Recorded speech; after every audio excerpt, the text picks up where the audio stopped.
Seorang wanita tanpa sengaja menjatuhkan uangnya. Di saat yang sama, ada seorang kurir yang sedang terburu-buru mengantarkan paket. Kurir itu melihat uang yang jatuh, lalu segera mengambilnya. Namun saat hendak mengembalikan uangnya, wanita itu tampak lemas dan berkata, "Tolonglah aku, gula darahku sangat rendah." Ia meminta tolong kepada kurir itu untuk membelikannya roti atau permen agar kadar gulanya stabil kembali. Awalnya, kurir itu menolak karena sedang terburu-buru. Tapi wanita itu terus memohon dan berkata, "Jika kamu mau membelikanku permen, uang ini boleh kamu ambil semua." Akhirnya si kurir pun luluh dan segera berlari membeli permen.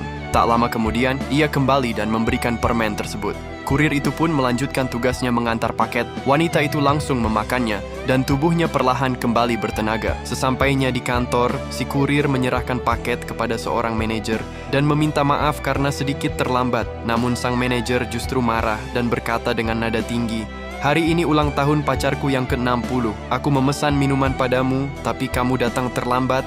Tanpa ampun, manajer itu melemparkan minuman ke arah si kurir. Kurir itu hanya bisa diam. Tiba-tiba, wanita yang tadi ia tolong datang dan melihat kejadian itu. Seketika manajer itu terkejut dan berdiri, lalu menyapa wanita itu dengan sopan. Ternyata, wanita itu adalah bos besar di perusahaan tersebut.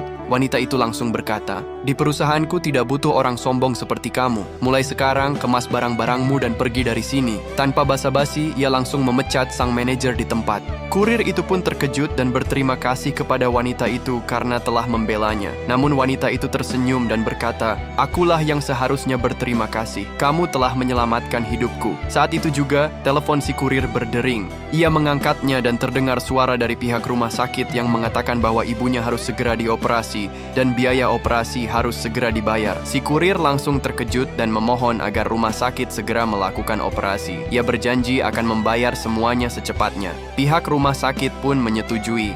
Setelah menutup telepon, kurir itu tampak bingung dan sedih. Melihat itu, wanita tadi berkata, "Kamu sudah menyelamatkanku. Sekarang biar aku yang membantumu." Ia pun memberikan uang untuk membayar biaya operasi ibunya. Dengan penuh haru, kurir itu pun menerimanya dan berterima kasih. Akhirnya kini ia bisa menyelamatkan ibunya berkat kebaikan hatinya sendiri. Kebaikan yang kita tanam tidak akan pernah sia-sia. Kadang, balasannya datang dari arah yang tak terduga. Jangan ragu untuk menolong, karena mungkin saja itu adalah pintu rezeki dan keajaiban yang sedang kita tunggu.